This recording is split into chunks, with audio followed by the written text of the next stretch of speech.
আওয়ামী লীগের নিয়োগ দেয়া শিক্ষকদের প্রিজাইডিং অফিসারের দায়িত্ব দিয়ে কোনোভাবেই সুষ্ঠু নির্বাচন সম্ভব নয় বলে মন্তব্য করেছেন স্বেচ্ছাসেবক দল কেন্দ্রীয় নির্বাচন কমিটির সহসভাপতি ডাক্তার জাহিদুল কবির। মুন্সিগঞ্জের সিরাজদি খান উপজেলায় স্বেচ্ছাসেবক দলের ৪৫তম প্রতিষ্ঠা বার্ষিকী উপলক্ষে আয়োজিত র্যালি এবং পরিচ্ছন্নতা অভিযান শেষে তিনি বলেন, নিরপেক্ষ শিক্ষকদের প্রিজাইডিং অফিসারের দায়িত্ব দিলে নির্বাচন সুষ্ঠু এবং গ্রহণযোগ্য হবে।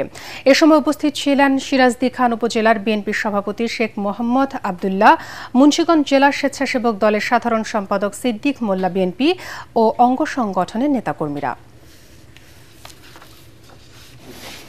দাবি থাকবে একটাই, যারা নিউট্রাল কাজ করবে তাদেরকে প্রিজাইডিং অফিসার দিয়ে ফেব্রুয়ারি যে নির্বাচন, সেই নির্বাচন আপনারা বসাবেন, তাহলে নির্বাচন জনগণের ভোটে সরকার গঠন হবে। এবং আমার বিশ্বাস আমাদের অভিভাবক দেশনায়ক তারেক রহমানের নেতৃত্বে এবং বেগম খালেদার নেতৃত্বে এই দেশ আবার আগের জায়গায় ফিরে আসবে।